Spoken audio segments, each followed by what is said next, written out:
The Fragrant Flower Blooms with Dignity is a really long name, but it's also a show that I wasn't expecting to enjoy as much as I did. I'll be honest, my first impression of it was that it would look good because Cloverworks has been really consistent recently with their animation, but would probably end up just being another generic high school romance anime. And I've watched so many romance anime over my time, and at this point, it does take something special to really keep me engaged. Especially when 90% of romance anime are set in high school, there's only so many awkward misunderstandings, summer vacation trips, and school festivals I can watch until it starts to get a little stale. Also, I'm not in high school anymore, so they really just don't hit the same for me, but that's besides the point. But somehow, this show still managed to completely shatter my first impressions just in the first episode alone. Our main character, Rintaro, is a pretty directionless kid. He's constantly judged for how intimidating he looks, but even worse, he internalizes that animosity and also judges himself for the horrible treatment he gets. And listen, I don't know what kind of alternate universe he exists in where being tall actually sucks. I wish I had that problem, but just stick with me here, okay? The dude basically gets bullied for his looks, so much more that the other guys are spreading rumors about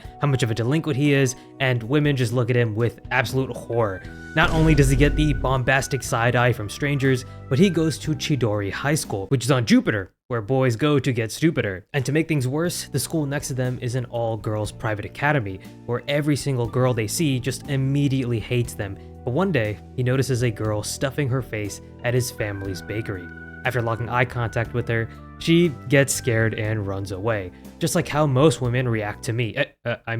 Rintaro. And to him, this is just another person reacting negatively, just like how he expects. The idea that people immediately hate him or want nothing to do with him is just a normal part of Rintaro's life. As it turns out, the girl from earlier shows up again the next day and apologizes for running and actually treats him to some cake, although she ends up eating it anyway. I mean, come on. How can you not let her eat that cake? She's so cute. She introduces herself as Waguri, and in a not so shocking twist, we learn that she goes to Kikyo Private Academy, the all-girls school next to his. And we learn this through a really cute scene where she like opens the curtains of the door, it stares right at him, but he's too shy, so he just looks away, which, God, I love Rintaro, he's so cute. But immediately, I'm getting Romeo and Juliet vibes from just the first episode. The character designs are super fun and charming, so I kept watching more episodes. And the more this anime unraveled itself with more and more character interactions, the better it got. I really started to see the depth. It's such a breath of fresh air compared to other rom-com protagonists who are kind of wishy-washy in their affection. They'll let other side characters get in the way of it.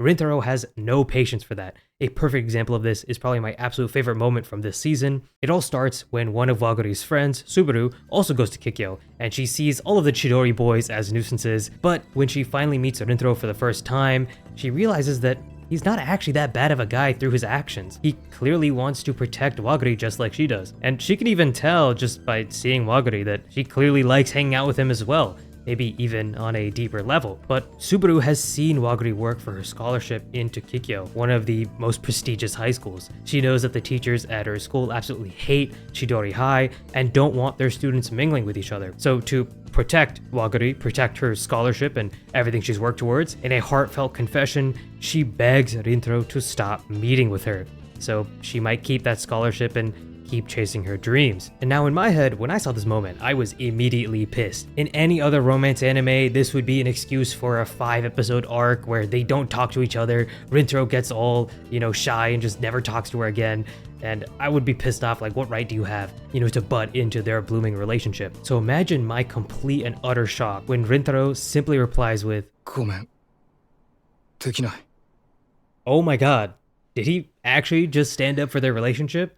He didn't just let some stupid ass misunderstanding or side character derail the whole plot progression. And as I watch this anime more and more, I realized that's what it really was all about. Looking past those first impressions, seeing people for who they really are. And another really big theme in this series is definitely self-improvement and growth, although more of that happens later in the manga, and I'm not gonna spoil that. I will be honest though, I read like the entire manga in a few days after episode 5. I needed to see where it went, right? And those seeds of growth are planted pretty early in the show, like with the specific interaction between our two main leads, when they're first talking about how they go to these opposing schools that hate each other.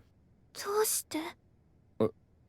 だって、桔梗と千鳥だし、和栗さんは桔梗だから、俺に会いに来てくれるなんて思わなかったし。